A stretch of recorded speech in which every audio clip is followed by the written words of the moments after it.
What's up, everyone? Welcome back to the True Mets Talk post-game show. It's your boy CP here, joined by recurring, I don't even want to say guest at this point because you are definitely a part of the True Mets Talk post-game shows, but I'm here with Nick. What's up, Nick? How you doing today? We're here to dissect a Mets loss. What's good, brother? You back from vacation. You were out there in the world gallivanting. Now you back. So, I pose the question back to you. How is it to be back?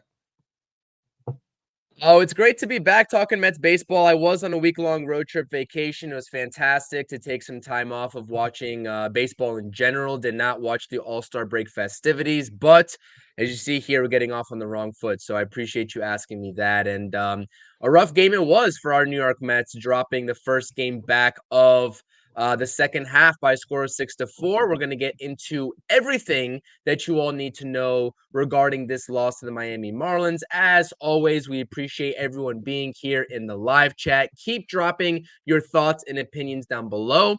Hit the thumbs up button for me and make sure you go head over to the He Did This To Me podcast. Link's going to be in my description down below. Make sure you go ahead and subscribe. And if you are new here, if you're coming over from Pure Adrenaline Sports, definitely shout out Pure Adrenaline Sports. Great in-game live streams, great Mets content. We appreciate you all being here. Hit that subscribe button. Definitely appreciate that. It's a Friday night. You know what that means. We got to bring the energy, even though the Mets, outside of Jeff McNeil, didn't bring the energy. They seem to be still in that all-star break lull, but we are here spending our Friday nights talking about this team.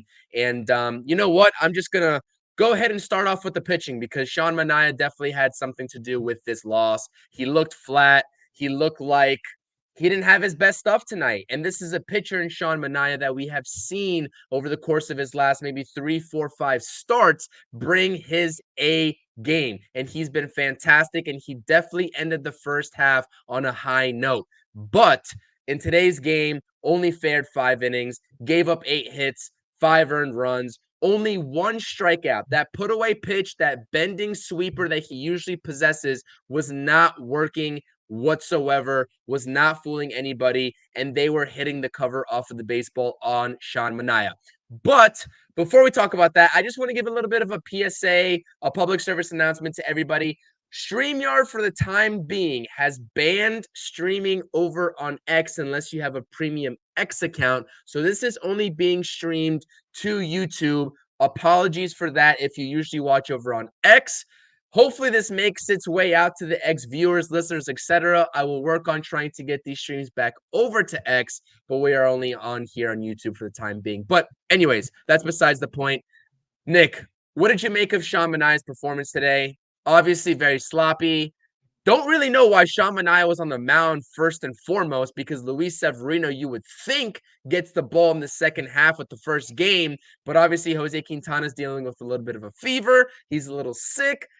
The deadline's coming up. I don't know. What do you make of the whole situation? I think Gary and Keith made the point during the broadcast that coming out of the break, guys get off of their routines. These guys, it seems like these pitchers in the MLB, if, one day changes this way or that way, and they're totally, out of sync. That's been the story my entire life with these guys. So I don't know. He definitely did not look like his typical self.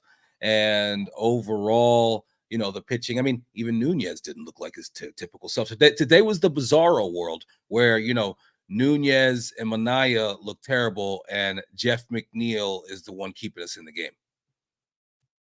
Yeah, absolutely. And if you thought of any New York Mets to get off to hot starts and kind of keep this team in the ball game, right, when it was kind of back and forth, the Mets had the opportunity, obviously, early on. We'll talk about the offense here in just a second with the next slide. And they failed to cash in. Jeff McNeil, definitely that unsung hero in this game. And, this loss sucks, but if you're going to take any positives away, it is that Jeff McNeil actually looked decent out there after an abysmal first half. But yeah, absolutely. Sean Manaea, I mean, it is what it is. I don't really know how to assess Sean Manaea, and I said it time and time again in the first half. The biggest concern I was going to have going into the second half wasn't even the bullpen. It was going to be the starting rotation. And I know a lot of people might look at me sideways. They might look at me crazy. Like, how can you not pick the bullpen to be your biggest sort of like what if for the second half? But I look at this rotation in terms of what we had on paper going into the season. I was like, okay, this is serviceable, but it's not going to make or break, right, any sort of contention the Mets might be in. It was a serviceable mid-level rotation on paper to go into the season. They overachieved and overperformed expectations in the first half, and I absolutely loved every single second of it. You talk about Luis Severino, who I had high hopes for. Sean Manaea outperformed expectations. Jose Quintana kind of recuperated that in the last couple of starts, but even he sort of looked like he was off for a lot of starts there in the middle part of the season in the first half. And then you go up and down the list. David Peterson had a couple good starts coming off from the IL, but all in all, right, they generally exceeded expectations from my point of view. And I was like, if that doesn't happen, and we even talked about this before I went on vacation, Nick, in terms of this rotation and what it might possess in the second half, we were like, if this rotation, if a couple of things bends the wrong way, maybe they don't catch a break or two that they've been catching, things and these games, these outings, these performances could look a lot different in the second half than they did for the majority of the first half. And honestly, I'm not going to say that that's the case tonight because it just seemed like Sean Manaea was just getting hit left and right in general. But this is kind of not the way that I wanted to see the Mets rotation start off in the second half of things. Now, listen, I'm not naive to the fact that it's one game. We have a whole second half ahead of us, and I'm not going to assume or base anything just off of this performance, but it makes you wonder what's really ahead for this rotation. But what I did like was the bullpen in general held their own. Adam Ottavino right here, I chose to put him up on this graphic. 1 inning pitched, 0 earned runs. I believe it was a 1-2-3 inning, got a strikeout there in between. The bullpen generally looked decent, and I was actually happy with the return there. Were you surprised at all, though, to see Sean Manaea go back out for that 5th inning? I believe it was Jake Berger who hit the home run to make it their 5th run at that time when it was still 5-2. I thought Sean Manaea was going to be done after 4. Were you surprised that he was out there for the 5th? I'm not going to say I totally agree with it, but I wasn't surprised. And the reason I wasn't surprised is because we have seen Mendoza throughout this season try to get more and more length from his starters, especially recently where, the bullpen has been taxed because we haven't been able to get that 5th or maybe even that elusive 6th inning from one of our starters this year. And just like you said, everything that's happened with us so far has been a lot of patchwork. We've been able to kind of just figure some things out, and this guy has a decent start. We score enough runs another night, and tonight we just weren't able to do that. And specifically when it comes to the pitching, as I said before, again, with the whole Bizarro world theme, Ottavino comes in and he looks good. And, him and McNeil both look like they might not finish the season with the big club at one point, and today they were the best ones out there. That's baseball. What a game, that these guys play. And it's hard not to overreact to one day or, one particular play sometimes even. But when you really take a step back and look, we got 3 more games, as Daniel Caps pointed out before in the chat. We got 3 more games against these guys. A split is bare minimum. We cannot come out of the break with all the momentum that we had going into it and come out and lose 3 out of 4 to the Marlins. Absolutely not. Have to get a split. If we could get 3 out of 4, that would be great. But, as I'm sure we'll talk about, the offense can't have this many missed opportunities. No, not at all. We will talk about that here in just a second. Want to shout out everybody in the chat.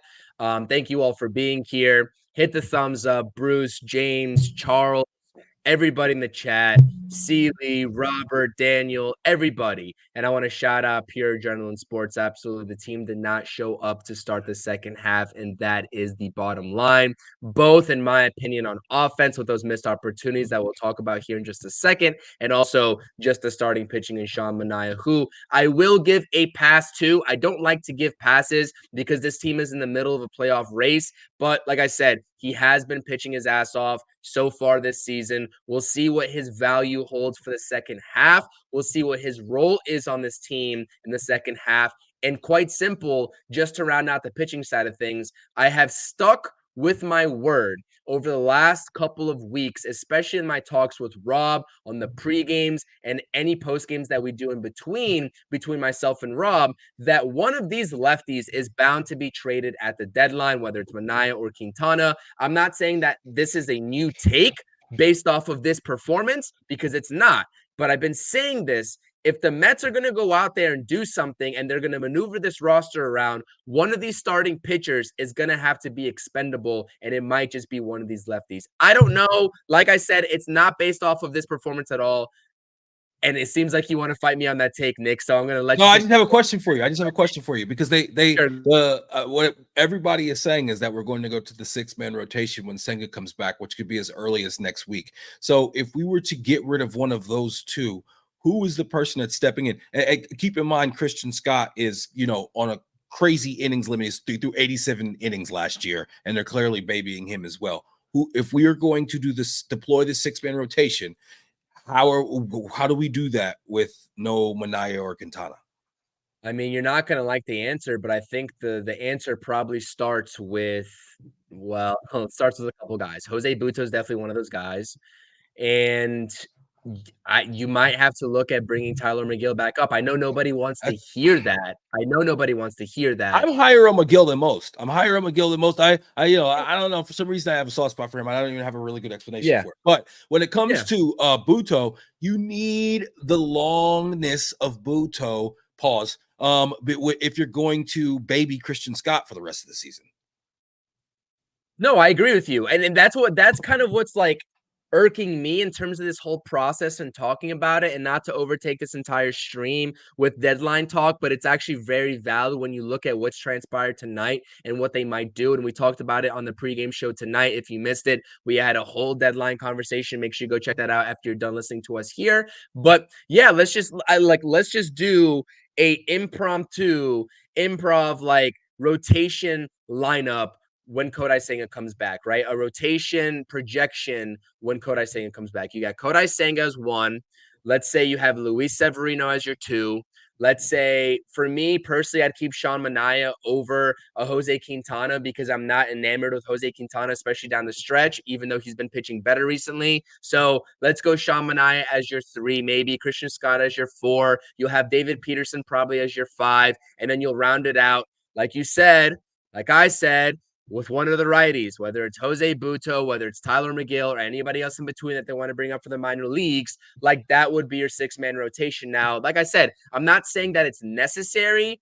All I'm saying is that to free up maybe not even like cap space, because money's not a concern right now. I'm just talking about freeing up a roster spot in general to utilize the plethora of depth you have with the starting rotation, the personnel that you have, whether they're on the major league roster right now or not. You might have to consider getting rid of one of those guys. And one of those guys might bring you back in return something valuable, whether it's a bat or whether it's a reliever. I'm not saying it's a 1-for-1 deal, but you can plug and play those guys in that deal, whether it's Manaea or whether it's Quintana. Because if everybody's enamored with Quintana and everybody believes in Quintana like everyone's telling me, which cross me off that list, I still don't believe in Jose Quintana, then he should be able to give you something back in return if other teams believe in him as well as a lefty veteran. But I digress. That's my case. That's my point. We'll find out in a week and a half, and that's how we'll go about it. But that's just kind of like what I've been singing for the last 3 weeks.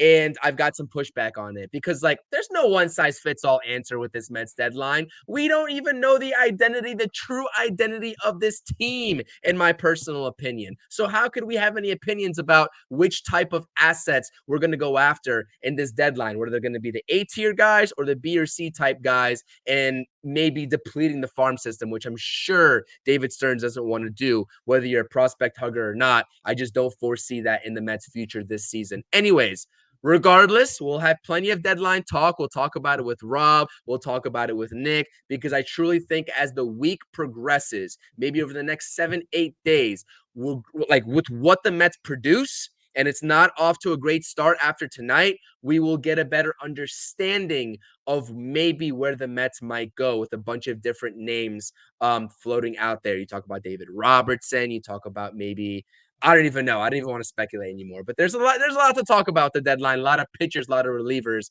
out there for the Mets to take and sort of bolster up this bullpen. But let's talk about the offense because you're absolutely right. This is what didn't sit right with me. I can sit there and watch Sean Manaea give up 5 earned runs. I can see the Marlins smack him around a little bit. I can see all that and be perfectly content and perfectly fine because guess what? This whole entire season, I've been saying I don't expect much out of this rotation as long as they keep the Mets in the ball game. And you know what? You know who kept the Mets in the ball game today? It was Jeff McNeil. And you know the guys that really, and I would say the guy that really needs to show up in the second half big, that could have started the Mets off on the right foot in the first inning. And this at bat kind of just haunts me because I was like, this is the perfect opportunity for the New York Mets to go out in the second half, grab that lead for Sean Manaea in the first inning. You do a great job of runners in the corners, less than 2 outs. And what does Pete Alonso do against a guy that came into the game having over an 8 ERA and being an absolutely abysmal pitcher? No disrespect to Mr. Edward Cabrera, but listen, Pete Alonso needs to drive the runner home in that scenario. I'm not breaking any news here with this. And I said it in the pregame stream. There's been multiple times in the first half that I've seen Pete Alonso turn in lousy at-bats with pop-ups, double plays, and strikeouts in between with runners in scoring position.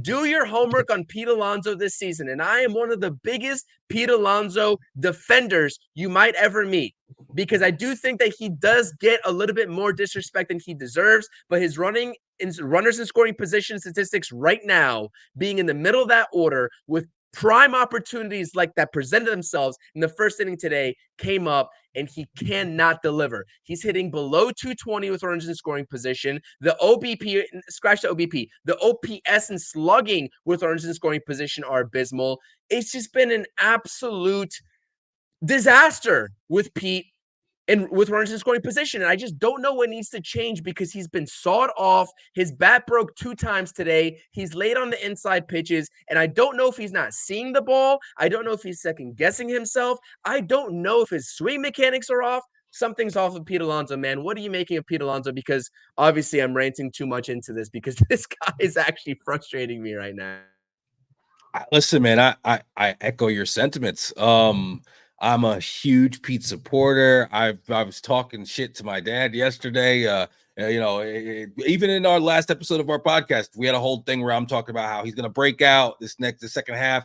He's gonna hit in the home run derby, and we know he didn't do well in that. And then he comes out, and I'm telling you the exact same thing you said. That's exactly how I felt in that first inning when he came up. I was like, okay, time to make him pay, Pete. This is your time. You just, find a gap or maybe pop one out. But come on, Pete, get it done. The one thing you cannot do, as we know, is what he did, which is ground into a double play. I mean, it's just back in the day, a guy who was a home run, just giant like Pete is, in that situation, it seems like they could always get the ball at least in the air, at least. And, it was just really, really unfortunate. And then, those opportunities continued to show up throughout the game. There's multiple times where I said to myself, that was the time where, we had to capitalize on the opportunity and we didn't. And we're going to look back on that. And we kept getting more opportunities up until through in the 8th inning. And we weren't able to cash in. And that's the thing that separates good offenses from bad offenses, is how they hit with runners in scoring position and how they hit in big moments. And we've had guys like Bader be great in big moments late, and tonight he wasn't. And we just hope it's not a trend.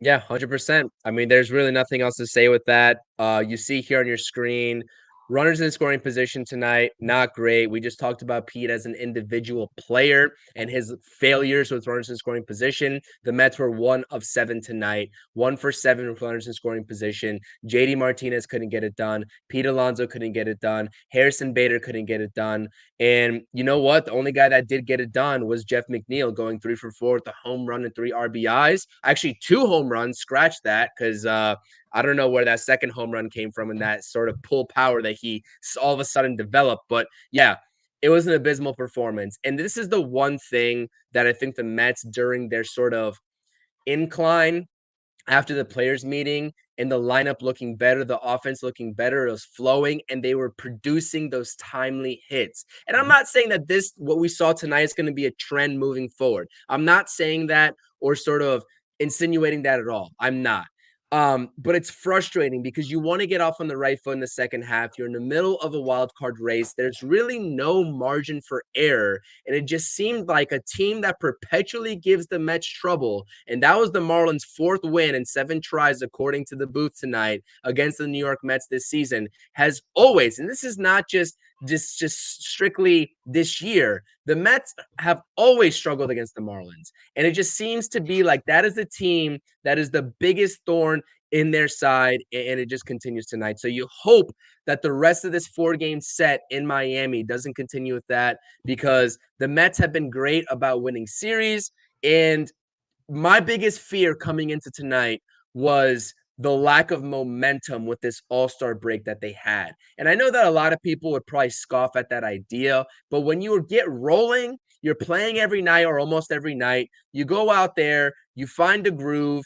Guys are hot, like they're killing the baseball. Mark Vientos is killing the baseball. Jose Iglesias, same thing. You rest for a couple of days, guys that weren't part of the all-star break festivities outside of Pete Alonso.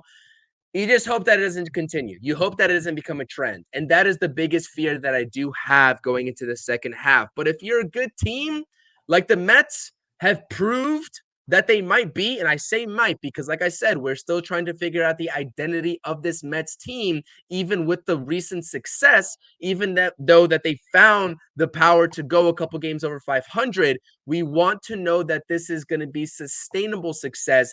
And I'm sure that this front office is going to want to find the same answer if they're going to really heavily invest in this team at the deadline and potentially give up any valuable assets to make this team and bring this team into that next tier as we approach playoff time closer and closer and closer and closer. So, like I said, appreciate you all being here. First and foremost on the True Mets Talk post-game show. Make sure you all are hitting that thumbs up on this stream. Like I said, apologies. Only streaming to YouTube right now, not streaming to X. StreamYard decided to be some money grabbers, and they wanted to change up the rules on us in terms of being allowed to stream to X versus who isn't allowed to stream to X. And you know what? We're only here on YouTube, but we appreciate that support. It's going to take a little extra support from us, so hit that thumbs up, subscribe to the channel if you are new here, and make sure you subscribe to the He Did This To Me podcast. That's where you can find Nick and his father talking about all things Mets, Jets, and our New York Knicks, obviously having a very busy offseason. Find that link in the description down below. Shout out to everyone in this chat. Want to get to some of the comments here before we keep talking about this offense and keep talking about this team before we inevitably wrap this thing up.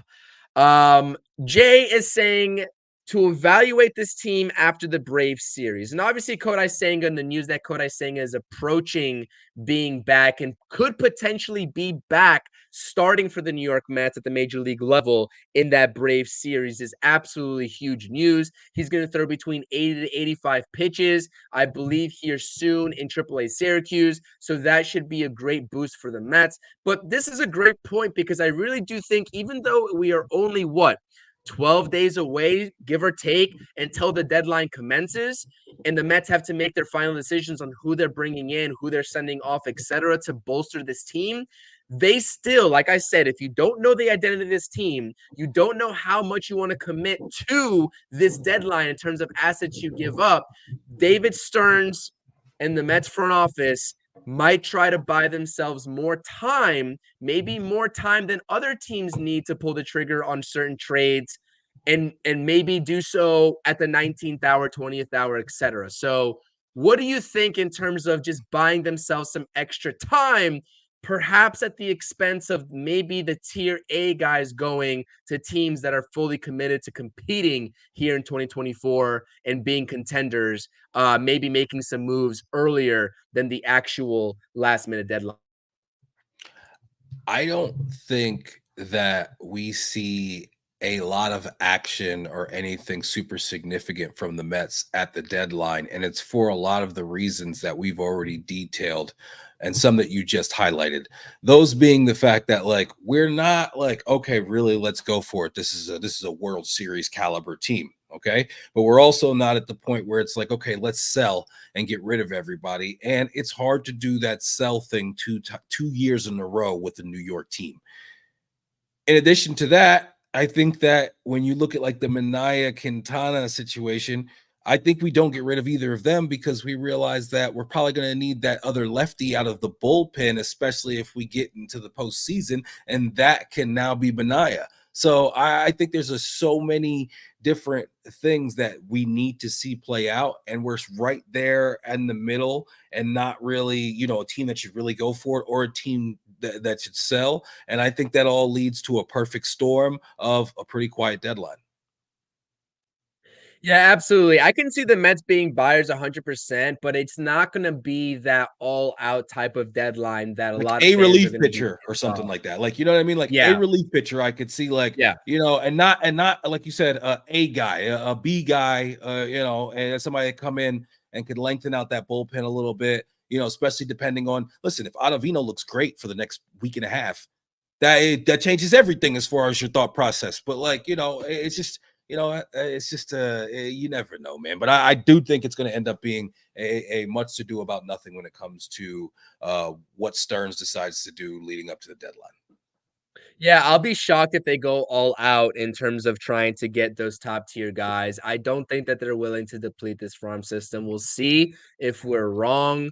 David Stearns has all the tools at his disposal in addition to Steve Cohen's checkbook, and that has been already made known by reporters in their articles as of recent, but I simply don't think that David Stearns is going to try to deplete and destroy what the Mets built up for future years to come. And I know that this is sort of disappointing to kind of hear, and we could very well be wrong. David Stearns could go in there and try to make a bang and make a name for himself in his first year as president of baseball operations, but I just don't foresee that happening, especially if this team is still hovering a game or two over 500 and they really haven't made that stamp in the NL wildcard race. And right now, as we're looking at things, obviously a long way to go until the end of the season, but the Mets just got overtook, if I'm not mistaken, by the Diamondbacks, who won earlier today, and now they're a half game out of the wild card. So this is going to keep flip-flopping, and the Mets are going to keep being in this tight race with about 4, 5, 6, even potentially other teams. And that's just how it's going to have to be. We're going to have to sweat this thing out until the very end. And it might come with, like you said, a reliever or two, maybe a low end bench bat if they want to replace Mr. DJ Stewart. But other than that, I really don't Marte. foresee. Marte's one too. I mean, he's coming back. Well, Yeah, I agree. Marte's going to come back. I mean, listen, Marte was Yeah, crushing the ball right before he got he hurt. was. He was the yeah, So I yeah. mean, that's DJ Stewart. Go fly a kite, and you're getting Marte in, and I just don't see. There's definitely no big bat that we're gonna go get. Okay, there's not a bat that we're gonna go get that's gonna be better than Bader, or somebody, especially with what Bader can do in the field. Like, Iglesias has stepped up where, now that kind of gives you that extra infielder, a guy who now seems like he slots into like, hey, he's got to be on the field somewhere all the time. Vientos has shown himself to be a very, very dynamic and dangerous hitter. And, you got to let the kids play. So therefore, you're not bringing in anybody that's going to be taking time away from any of those guys. Yep. Yeah, no, I agree with you. There's just, but on the flip side of the coin too, it's like if David Stearns really wants to make a splash or he wants to make a significant trade, on the flip side of things, you could have Starling Marte being thrown in a deal and you eat the rest of his contract. Like you can do that too, and that's a way to get around having to pay a premium price on a prospect coming up. So, like I said, there's so many different variables, and it's so impossible to tell what Mr. David Stearns is thinking because, like I said, whether they're controllable contracts or, like I said, just the checkbook of Steve Cohen to sort of say, okay, we'll pay the rest of Starling Marte's contract. He can play for you for the second half and beyond, maybe even going into next year, but you give us XYZ in return. Like that could be a valuable option for David Stearns as well. But it's like, what are the returns on those sorts of investments? What's And the I XYZ? don't Like, know. give me an example of what the XYZ would be in that scenario. I mean, at this point, I would think XYZ would be a better reliever than the tier B or tier C guy if you're giving up Starling Marte Okay. and what he's done this season in return and also paying off his contract. Because not only do you get Starling Marte not quote unquote off the books because you're still paying him, but you free up the roster spot more or less. And that really would be the silver lining for the Mets. I And like I what said, just in my experience, guys don't give up, teams don't give up tier A relievers for aging, often injured outfielders with big money on their deals. I understand you're saying that yeah, we'd have to pay, but he's signed for next year. He's getting money too next year, right? So that means we have to agree to pay this year and next year. I feel like he's making like 18 million next year. I could be totally wrong on that. My bad if I am. But regardless, I just don't typically when you got a reliever that is well sought after at the break, typically you're giving that up for a prospect or a decent prospect or two. You're not giving that up for an outfielder in his 30s. it depends on which team you trade with because he is under contract for next year. Yes, he's going to take up $20 million, maybe close to $21 million of a team's salary. And guess what? The Mets are going to pay half And we that, if need not him. That's more. the thing. We need him. We need it not to be DJ Stewart You think anymore, the ever Mets need again. him next year? No, this year. This year, Oh, if this we year. want to This continue year. to try to do something this year, we can't have DJ Stewart. I don't ever want to see DJ Stewart ever again. No, I agree with you. I don't either. And that's what I'm saying. So, uh, I mean, That's the I don't path know. to not seeing DJ Stewart is Marte getting healthy. It But that's is. also the path of if Jeff McNeil turns it around, that's your right fielder right there. And then you play Jose Iglesias and bring up maybe Luis Angel Acuna, who I know isn't ready just yet, but you're No, gonna no, have to no. talk about call-ups at some point. Like No, you're gonna have no, to no, talk no, about no. that. He's So not. I There's mean, I'm zero just chance telling he you. gets brought up this year. Zero chance. Zero chance he gets brought up. I mean, maybe September as like a bench guy. There's zero chance that the Mets ask him to be a fielder every day and be an everyday player. And you're not. And you're. There's no way that you're going to have him at this juncture of his career not play every day. So that has to be done at the lower levels. And they're not going to ask him to play every day right now in the majors. He's not even killing it in the majors this year. He's doing okay. But I mean, sorry, in the minors. He's not even killing it down Minor there. leagues, yeah. But there's a certain degree of conversation that you have to have if the Mets are really gonna not go all in at this deadline and they're gonna try to reserve some sort of pieces or not pieces, but reserve some, I guess, salary, right, and assets for next year. I mean, unless you're making big splashes in the offseason, which I do expect the Mets to make, but to what degree in terms of filling out the roster, you're going to have to depend on some of these rookies in 2025. Are you going to sell me on them getting their first MLB experience in 2025 and being contenders with rookies at that point and that juncture? I'd rather see them toward the tail end of this season and see what they got. At least, I don't That's know. only if you're out of it. That's only if you're out of it. If you're in it, nobody's bringing in players to get them experience on a team that is contending for a playoff spot. Like you bring them up because you think they can contribute, but you don't bring them up just for the sake of them getting some experience. If you're a team that's like trying to get something done. Now, if we go in the tank and we go 3-15, then yeah, okay, let's see these guys and get them a little bit of experience in the bigs. But if we're in it and competing for a wild card spot, we got to be trying to win games on a daily basis. Forget the experience piece. So one question for you, just to round this all out, and obviously this is for me. There's really no right or wrong answer for everybody else, and for you, there might be a right or wrong answer. But let's just say, for example, I'm not saying this is going to happen, but let's say the Mets are in it. Let's say the Mets are just a half game, one game out of the wild card. It's September, early September, etc. And let's say all indications point that Jeff McNeil has found something tonight. Hopefully, he continues that. We're not going to make any sort of assumptions, but let's say Jeff McNeil really isn't going to get back to form. Let's say that he continued the slump that he went in the first half and he continued throughout the first half. What would be the fallback and the drawback of having somebody like a Drew Gilbert or Luis Angel Acuna up over a Jeff McNeil at that point? Which is not, it's not going to happen. I'm just playing devil's advocate for the point of like the value and their worth to the team. What would it hurt having Luis Angel Acuna or Drew Gilbert up if Jeff McNeil is going to continue to perform like he did the first half of the season? And I'm not saying that's going to happen because I'm rooting for Jeff McNeil. I want him to succeed. I'm just saying, like, if we get to that point, which one would you rather have at that point? Oh, listen, if McNeil continued, we're banking on the fact that, even last year, I think McNeil hit like 270 in the second half of the season. And we're hoping Yeah, that, he did really well.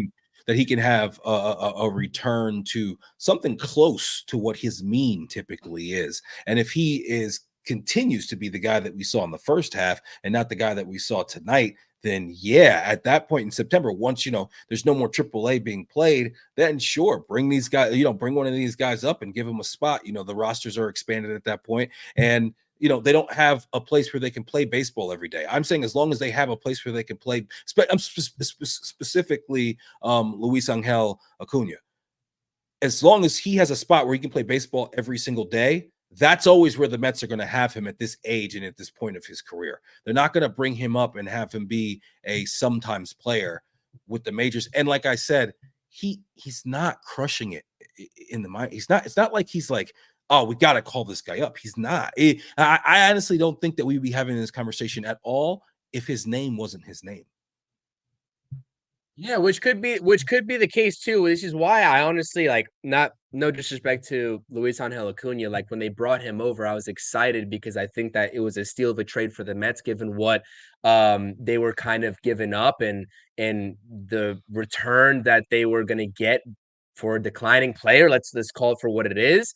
But yeah, no, I agree with you 100%. But the only reason why I wanted to bring this conversation up, and I know we're getting on a side tangent here in the post game, and nothing wrong with that because we're talking about a loss here, 6-4, but we're here on screen talking about it. Was because I was actually curious. There's so much conversation surrounding Jeff McNeil in the first half. Obviously, big expectations for him coming into this season, coming off of a really down year last year. We know the first half was abysmal last year. In the second half, like you just said, he turned it around. And the first half this year was one to forget for Jeff McNeil, obviously. So I posed a question in the live chat. I did a live chat poll for everybody. Got 25 votes in the live chat. 25 votes, by the way, but I see 25 likes on the stream. So make sure you hit that thumbs up. I definitely appreciate it. I asked, do you really, or have you really given up on Jeff McNeil? Because I've seen a lot of discourse about people giving up on Jeff McNeil. They're saying they don't want to see Jeff McNeil anymore. And then he comes out there with a performance like tonight. And I was like, be honest, have you given up on Jeff McNeil yet? And 72% of the voters in this poll of 25 people said no, they haven't given up on Jeff McNeil yet. So I don't know if that's recency bias with tonight. I don't know if they're actually being truthful with us on the poll, but I figured that was a fun conversation to have and come back around on Jeff McNeil and what his role is going to be in the second half. But anyways, back to what we saw tonight. Mets offense was lifeless. I will say, though, it felt like so many balls the Mets hit, especially Jose Iglesias and Mark Vientos, were right on the nose, just right to people. It seems like they A had lot of Adam some balls. batted ball, like, misfortune tonight. And it was really a shame. It was really a shame. The game of baseball is funny, man. 64-mile-per-hour base knock, infield single for Francisco Alvarez. Mark Vientos hits one on the nose, 110 miles per hour, right at Jazz Chisholm there in center field. So the game of baseball is funny, and we all know Keith Hernandez in the booth loves talking about exit velocities with Gary Cohen. So they had some fun discourse there in the booth. But yeah, man, it was brutal. I really think the Mets, the Pete Alonso mishap with the double play in the first inning really set the tone for me. I don't know about you, but that seemed like it could have definitely eased the game into a direction where Sean Manaea maybe gets a little bit more comfortable than what he was, maybe gets away with a mistake or two. And the Mets at the end of the game would probably be right there in it 5-5 instead of 5-4 and not trying to concede that insurance run. So I'm not really sure exactly how you felt about that, but I think that was a really big, not momentum shift because there was no momentum to be had at that point. It was a momentum of a failure to grab the momentum, I must say. And same thing with Harrison Bader, man. You have an opportunity to tie the game up late in the game, 8th inning, I believe, and you fail. And you hit a ground ball. They're playing infield in. You hit it right at the shortstop. Hell of a play by Nick Fortes, by the way, catching the short hop and tagging out Jose Iglesias. And it just so happens that the Mets lose 6-4 tonight. A lot of missed opportunities, man. That's what doesn't sit well with me. It doesn't sit well with me. This is a type of loss that I don't know if I would rather seen a 6-0 ball game because they actually actively kept me engaged, thanks to Jeff McNeil partly. But yeah, man, that it doesn't sit right with me. 1 for 7 with runners in scoring position can't happen in the second half.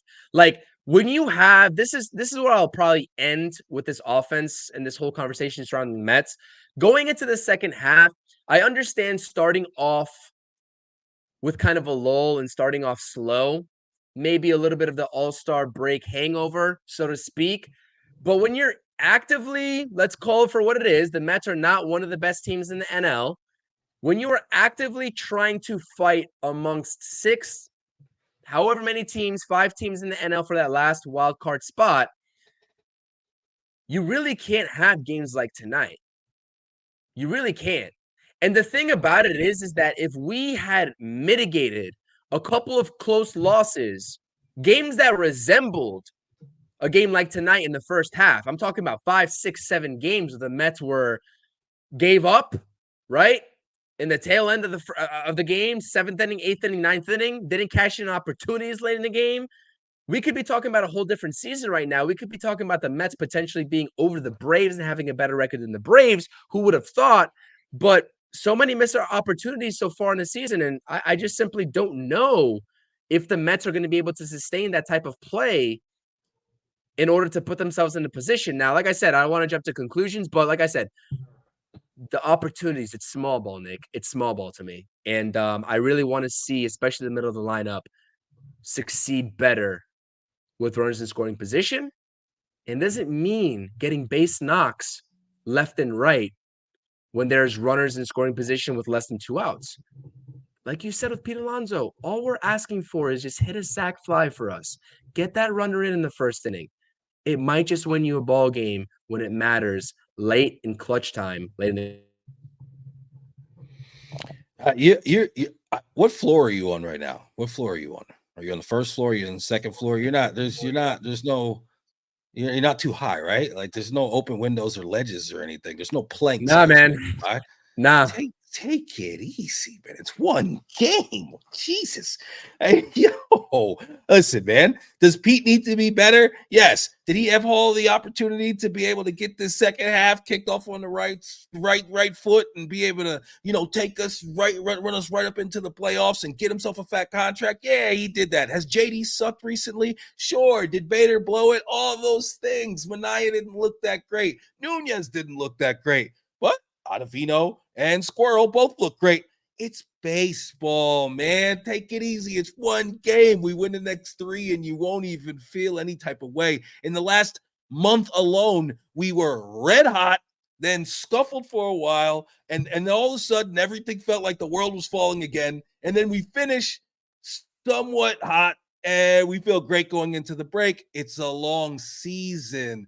It's macro, not micro, baby. It's one game. Take it easy. Listen, all of the things you said are true. All of the things all of those things make me very, very nervous when it comes to our ability to hit with runners in scoring position and be clutch, because we've been so clutch in those spots in this last, say, month. And typically in baseball, that does not, it never just goes in a straight line. The graph never looks like that. It's always some sort of regression. So I'm hoping that we can, mitigate that and it doesn't get too long. But at the end of the day, this team is not that good. We knew going into the season that this was a transitional year, as they say. And they've given us a reason to pay attention in July. I'm thankful for that. I hope that we come out tomorrow, and especially against this Marlins team that has figured out a way to, beat us 4 out of 7 this year. And, they're a terrible team, but somehow, like you said earlier, that the Marlins, we always have issues with the Marlins. I would say even more specifically than that, we always have issues with the Marlins when we're somewhat good and have something going on for us, and they're at the bottom and they suck. That's always when they seem to give us problems in those particular seasons. And I've been feeling like that since at least the late 90s. And at the end of the day, man, it's a tough one. It's a tough loss.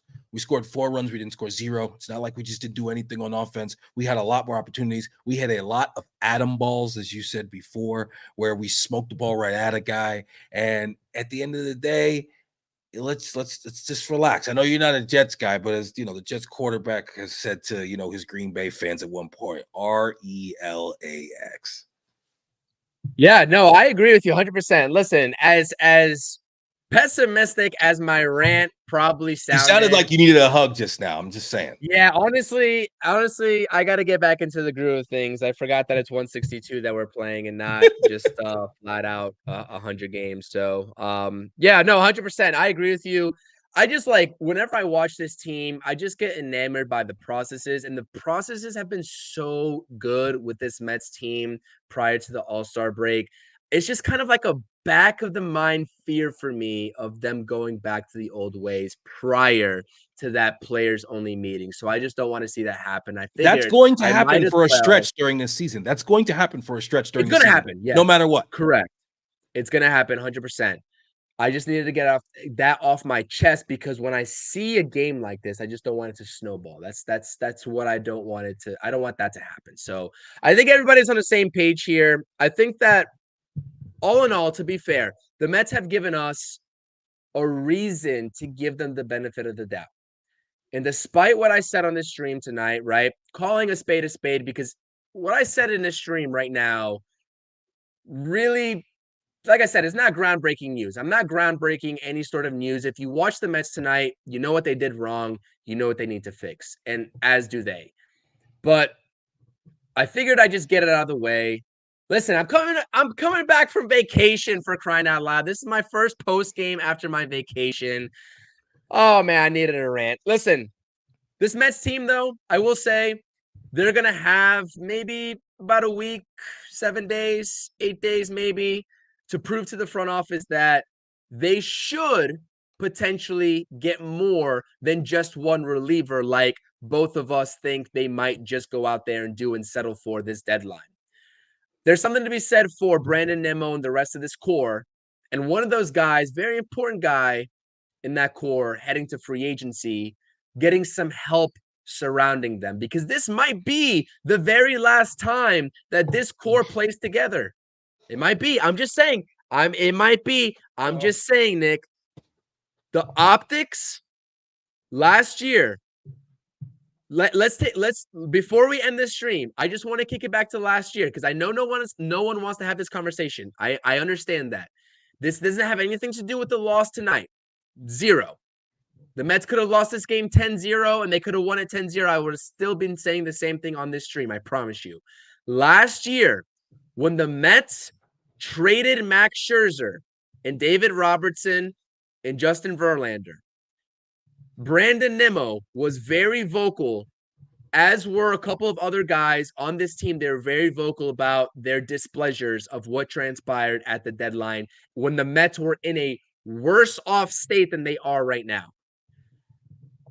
Could you see there being any frustrations, give it to me straight, with these players if the Mets front office decides to half-ass this deadline and not go out there and bring in whoever that they feel is on the tier A of guys? I don't have names for you right now. You're talking about your Estevezes, you're talking about your Kyle Finnegans for the relievers, and your bats. I have to do research in terms of who's going to actually be out there for the bats, but do you think that there is any reason to fear any displeasure within the organization from the player standpoint about what the Mets front office does this deadline?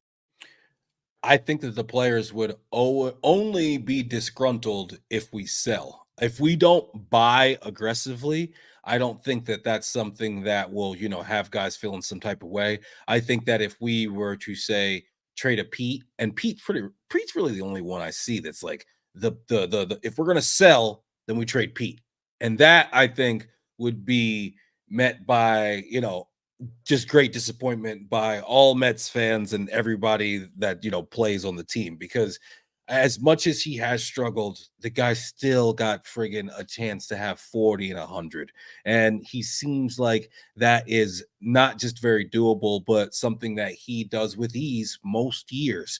And I just don't see how, if you're the New York Mets with the richest owner in sports, you let that get away. That to me, no one can explain to me why that makes sense. I understand that we sold last year, but I also, as you said, we've given this front office and this fan base a reason to give this team somewhat of a benefit of a doubt. And last year, when we decided to go ahead and sell, if you remember, we were just really trending down at that point. Like shit was in the toilet. It was just going bad. Whereas this year we have trended up, over this last month. And as we know, a week can change the entire conversation concerning your baseball team at really any time during this season. And think about how people were talking about the Yankees a few weeks ago, and think about how people are talking about them now. So everything could change, but I don't see the guys getting any type of, disgruntled or feeling any type of way as long as we don't trade Pete. Really, I really think it comes down to as simple as that. Yeah. 100 I really just thought that was a valid conversation to have just because, like, that really gets often overlooked when you talk about what happens at the deadline, about how the players actually feel. And I figured that it was such a unique situation last year when you had a player like Brandon Nimmo being very vocal about what was clearly in the best interest of the Mets to sell. And you're sitting there and being vocal about why they sold. So I just figured, like, if history repeats itself, we might see some more disgruntlement, but I don't foresee that being the case because I really do think that the Mets team at this point, with David Stearns at the helm, it really does seem like there's actual structure to this front office. And that's something also that the Mets players can get behind. But nonetheless, I digress. This has been a great Mets post game. Obviously, not the result that we want. Like Nick said, no reason to lose your head.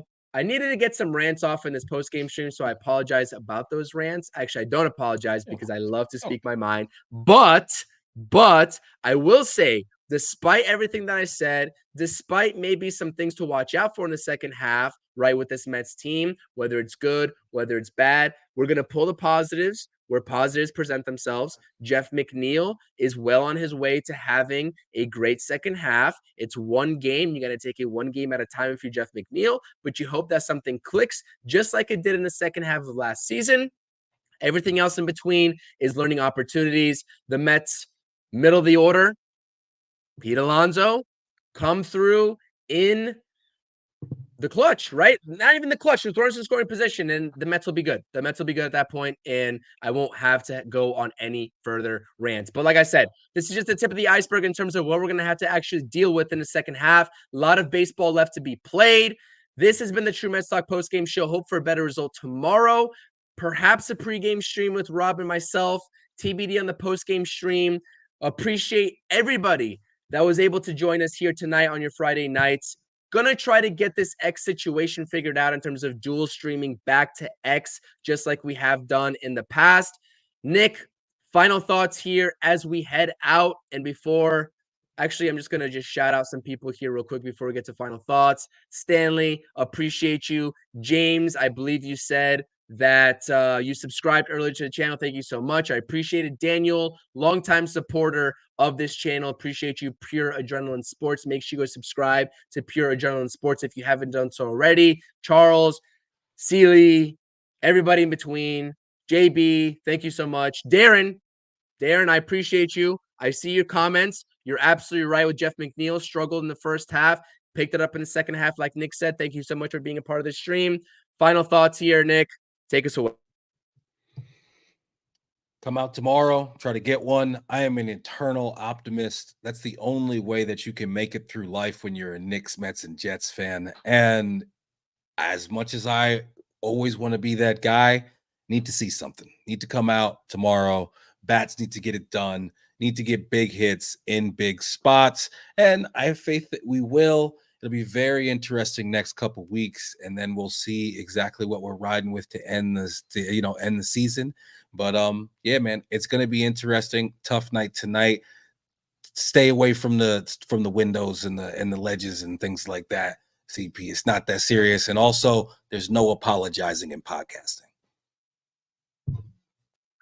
I won't apologize for my takes. I won't apologize for my takes. I'll only apologize for my rants. And this was a fun-filled rant with this post game. Here are your game 2 probables. Not going to talk about it in depth at all. We'll save it for the pregame tomorrow. The Mets record drops to 49-47. Severino takes the mound tomorrow. He's 6-3 with a 3.78 ERA versus Roddery Munoz 1-4 with a 5.47 ERA. The Marlins pitching is not great. Obviously, they have a stud with Tanner Scott in the back end of the bullpen that we saw tonight. We'll see how tomorrow goes. I appreciate it. Thank you all so much for voting in the live chat poll. Thank you all so much if you hit that thumbs up.